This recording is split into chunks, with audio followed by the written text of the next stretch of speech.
The Secret Garden by Frances Hodgson Burnett. Chapter 25. The Curtain. And the secret garden bloomed and bloomed, and every morning revealed new miracles. In the robin's nest there were eggs, and the robin's mate sat upon them, keeping them warm with her feathery little breast and careful wings. At first she was very nervous, and the robin himself was indignantly watchful. Even Dickon did not go near the close-grown corner in those days, but waited until, by the quiet working of some mysterious spell, he seemed to have conveyed to the soul of the little pair that in the garden there was nothing which was not quite like themselves, nothing which did not understand the wonderfulness of what was happening to them, the immense, tender, terrible, heart-breaking beauty and solemnity of eggs. If there had been one person in that garden who had not known through all his or her innermost being that if an egg were taken away or hurt, the whole world would whirl round and crash through space and come to an end. If there had been even one who did not feel it and act accordingly, there could have been no happiness even in that golden springtime air. But they all knew it and felt it, and the robin and his mate knew they knew it. At first the robin watched Mary and Colin with sharp anxiety. For some mysterious reason he knew he need not watch Dickon. The first moment he set his dew-bright black eye on Dickon, he knew he was not a stranger, but a sort of robin without beak or feathers. He could speak robin, which is a quite distinct language not to be mistaken for any other. To speak robin to a robin is like speaking French to a Frenchman. Dickon always spoke it to the robin himself, so the queer gibberish he used when he spoke to humans did not matter in the least. The robin thought he spoke this gibberish to them because they were not intelligent enough to understand feathered speech. His movements were also robin. They never startled one by being sudden enough to seem dangerous or threatening. Any robin could understand Dickon, so his presence was not even disturbing.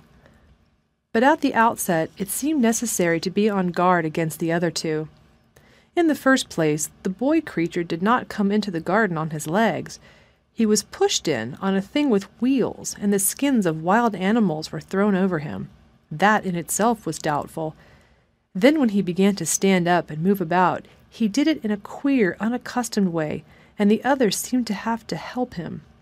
The robin used to secrete himself in a bush and watch this anxiously, his head tilted first on one side and then on the other. He thought that the slow movements might mean that he was preparing to pounce, as cats do. When cats are preparing to pounce, they creep over the ground very slowly. The robin talked this over with his mate a great deal for a few days, but after that he decided not to speak of this subject, because her terror was so great that he was afraid it might be injurious to the eggs. When the boy began to walk by himself, and even to move more quickly, it was an immense relief. But for a long time, or it seemed a long time to the robin, he was a source of some anxiety. He did not act as the other humans did. He seemed very fond of walking, but he had a way of sitting or lying down for a while, and then getting up in a disconcerting manner to begin again. One day the robin remembered that when he himself had been made to learn to fly by his parents, he had done much the same sort of thing. He had taken short flights of a few yards and then been obliged to rest. So it occurred to him that this boy was learning to fly, or rather to walk.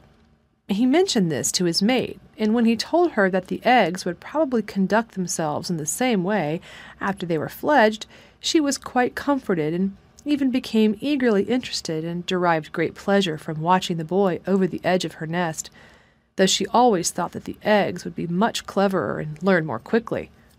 But then she said indulgently that humans were always more clumsy and slow than eggs, and most of them never really seemed to learn to fly at all. You never met them in the air or on tree-tops. After a while the boy began to move about as the others did, but all three of the children at times did unusual things. They would stand under the trees and move their arms and legs and heads about in a way which was neither walking nor running nor sitting down. They went through these movements at intervals every day, and the robin was never able to explain to his mate what they were doing or trying to do. He could only say that he was sure that the eggs would never flap about in such a manner, but as the boy who could speak robin so fluently was doing the thing with them, birds could be quite sure that the actions were not of a dangerous nature. Of course, neither the robin nor his mate had ever heard of the champion wrestler, Bob Haworth, and his exercises for making the muscles stand out like lumps. Robins are not like human beings. Their muscles are always exercised from the first, and so they develop themselves in a natural manner.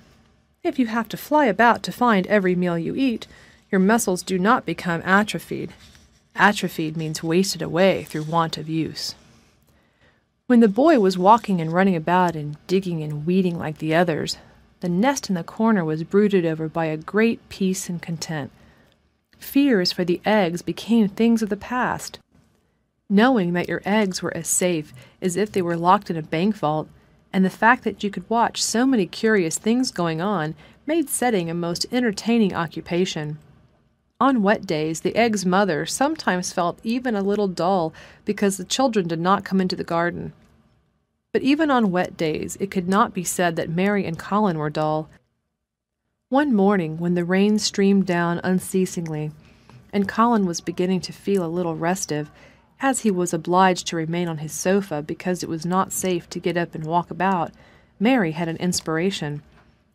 "Now that I'm a real boy," Colin had said, "and my legs and arms and all my body are so full of magic that I can't keep them still. They want to be doing things all the time. Do you know that when I waken in the morning, Mary, when it's quite early and the birds are just shouting outside and everything seems just shouting for joy, even the trees and things we really can't hear, I feel as if I must jump out of bed and shout myself. If I did it, just think what would happen." Mary giggled inordinately.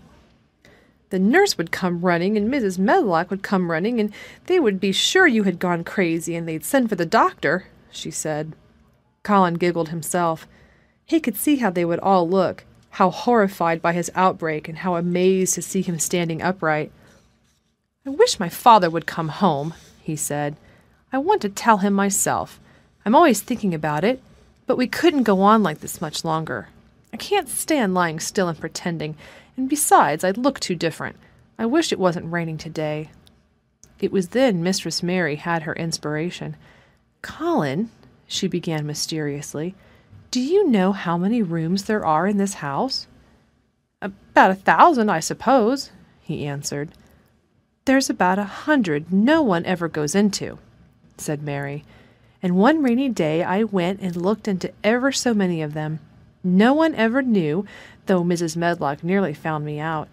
I lost my way when I was coming back, and I stopped at the end of your corridor. That was the second time I heard you crying." Colin started up on the sofa. 100 rooms no one goes into?" he said. "It sounds almost like a secret garden. Suppose we go and look at them. Wheel me in my chair, and nobody would know we went."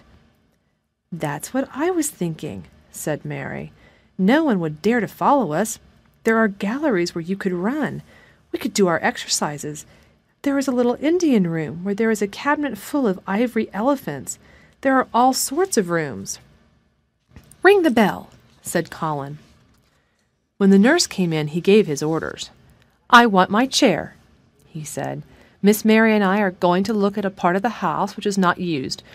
John can push me as far as the picture gallery because there are some stairs. Then he must go away and leave us alone until I send for him again." Rainy days lost their terrors that morning. When the footman had wheeled the chair into the picture gallery and left the two together in obedience to orders, Colin and Mary looked at each other delighted. As soon as Mary had made sure that John was really on his way back to his own quarters below stairs, Colin got out of his chair. "I am going to run from one end of the gallery to the other," he said, "and then I am going to jump, and then we will do Bob Haworth's exercises." And they did all these things and many others. They looked at the portraits and found the plain little girl dressed in green brocade and holding the parrot on her finger. "All these," said Colin, "must be my relations. They lived a long time ago. That parrot one, I believe, is one of my great-great-great-great-aunts. She looks rather like you, Mary. Not as you look now, but as you looked when you came here. Now you are a great deal fatter and better looking." "So are you," said Mary, and they both laughed. They went to the Indian room and amused themselves with the ivory elephants. They found the rose-colored brocade boudoir and the hole in the cushion the mouse had left, but the mice had grown up and run away, and the hole was empty. They saw more rooms and made more discoveries than Mary had made on her first pilgrimage. They found new corridors and corners and flights of steps, and new old pictures they liked and weird old things they did not know the use of. It was a curiously entertaining morning, and the feeling of wandering about in the same house with other people, but at the same time feeling as if one were miles away from them, was a fascinating thing. "I'm glad we came," Colin said. "I never knew I lived in such a big, queer old place. I like it. We will ramble about every rainy day. We shall always be finding new queer corners and things." That morning they had found among other things such good appetites that when they returned to Colin's room it was not possible to send the luncheon away untouched. When the nurse carried the tray downstairs, she slapped it down on the kitchen dresser so that Mrs. Loomis, the cook, could see the highly polished dishes and plates. "Look at that," she said. "This is a house of mystery, and those two children are the greatest mysteries in it." "If they keep that up every day," said the strong young footman John, "there'd be small wonder that he weighs twice as much today as he did a month ago. I should have to give up my place in time for fear of doing my muscles an injury." That afternoon Mary noticed that something new had happened in Colin's room.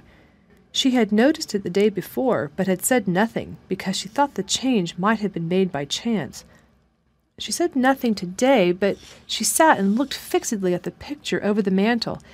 She could look at it because the curtain had been drawn aside. That was the change she noticed. "I know what you want me to tell you," said Colin, after she had stared a few minutes. "I always know when you want me to tell you something. You are wondering why the curtain is drawn back. I am going to keep it like that." "Why?" asked Mary. "Because it doesn't make me angry any more to see her laughing. I wakened when it was bright moonlight 2 nights ago, and felt as if the magic was filling the room and making everything so splendid that I couldn't lie still. I got up and looked out of the window. The room was quite light, and there was a patch of moonlight on the curtain, and somehow that made me go and pull the cord. She looked right down at me as if she were laughing because she was glad I was standing there. It made me like to look at her. I want to see her laughing like that all the time. I think she must have been a sort of magic person, perhaps." "You are so like her now," said Mary, "that sometimes I think perhaps you are her ghost made into a boy." That idea seemed to impress Colin. He thought it over, and then answered her slowly. "If I were her ghost, my father would be fond of me." "Do you want him to be fond of you?" inquired Mary. "I used to hate it because he was not fond of me. If he grew fond of me, I think I should tell him about the magic. It might make him more cheerful." End chapter. Read by Sarah Jenkins for Lit2Go. On the web at fcit.usf.edu.